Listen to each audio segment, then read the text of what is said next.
Hello po mga idol, welcome po sa Rojin Vlogs. Magandang araw sa inyo. Magkukwento po or magsishare patungkol naman sa mga kaganapan dito sa Doha, Qatar na hindi mabuti para sa aming mga OFW. Samahan niyo po ako at ikukwento ko sa inyo sandali. Hello po mga idol, umpisahan ko na po ang aking kwento patungkol dito sa aming mga OFW sa Doha, Qatar. Ako po ay isang construction worker, isang general foreman dito sa Al Jaber Engineering Company. Matagal na po ako dito mula pa 1996 hanggang ngayon. Isang kumpanya lang po, hindi ako lumilipat ng ibang kumpanya.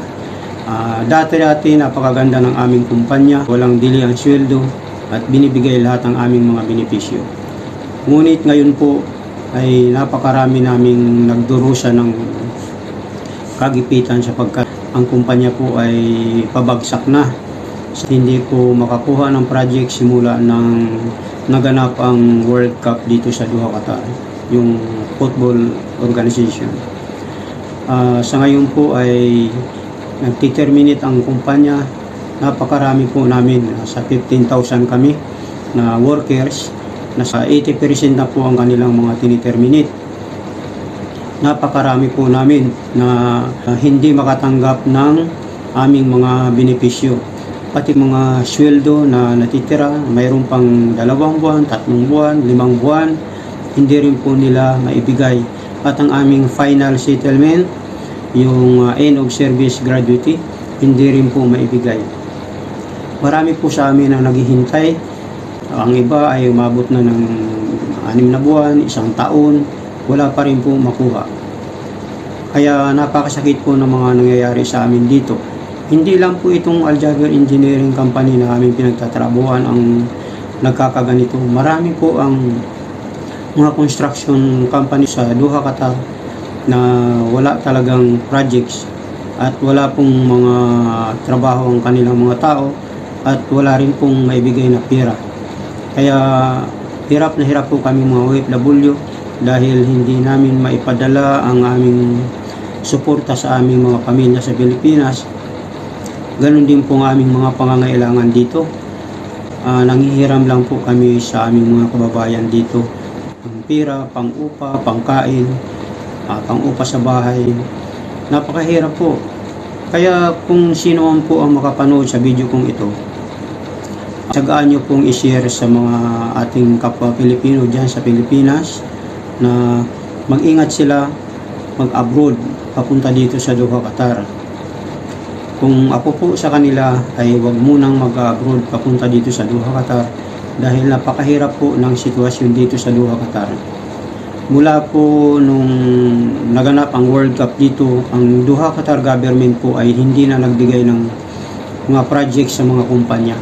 Kaya po walang trabaho ang mga kumpanya, walang mga projects, walang may pasahod sa mga tao. At ang ginagawa nila ay tiniterminate na lang yung mga tao at hindi makauwi dahil hindi naman din nila binibigay ang pera. So, iyon po ang nangyayari dito sa Doha, Qatar sa aming mga OFW. Sana po gabayan po ng Panginoon ang aming mga employer, pag-aanin ang kanilang kalooban na ibigay na sa amin ang aming mga pera nang sa ganun po ay makauwi na kami sa aming mga pamilya sa Pilipinas at makapagsimula ng panibagong buhay. At mayroon din po kaming ginagawang action dito sa Doha, Qatar. Naghahanap kami kung sino makakatulong sa amin. Sinubukan namin magpunta sa OWA, itong polo office dito sa Doha, Qatar. Ang sabi ng aking nilapitan na ewan ko kung attorney yun, ang sabi niya sa akin tumawag siya sa aming kumpanya. Ang sabi daw sa kanya sa HR ay maghintay-hintay lang daw kami dahil walang pera ang kumpanya at ibibigay naman daw. Kung ikakaso raw yan ay aabot pa ng 1 taon.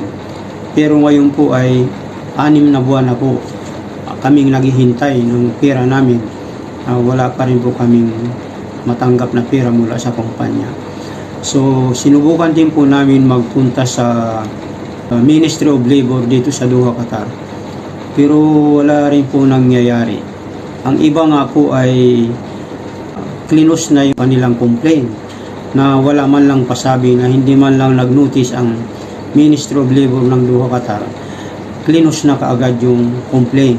Aywan kung paano nangyari doon. So wala nga pong magawa ang mga tao dito dahil mukhang napakalakas yata ng kumpanya namin sa Ministry of Labor. Ang ginagawa po namin ay nagpapababang loob kami at naghihintay pa rin hanggang ngayon. So payo ko lang po sa mga ating mga kapwa Pilipino na gustong magpunta dito, sana po ay piliin nila ang kumpanya na kanilang applyan.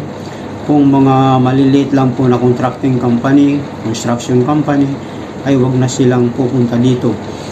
At piliin nila yung Qatar government company, yung mga employer na Qatari, sapagkat sila po ay yung mga mayayaman dito.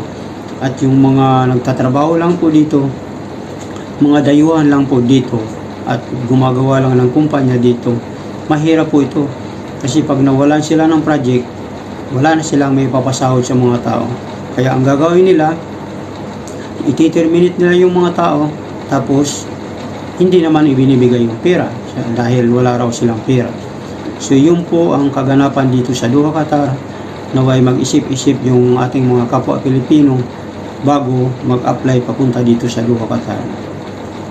So yun lang po, at napahaba ng aking video ito.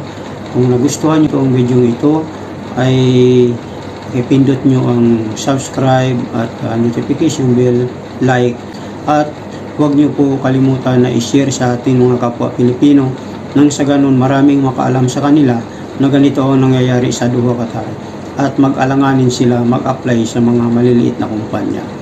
Hanggang dito na lang po, hanggang sa muli. Maraming salamat po.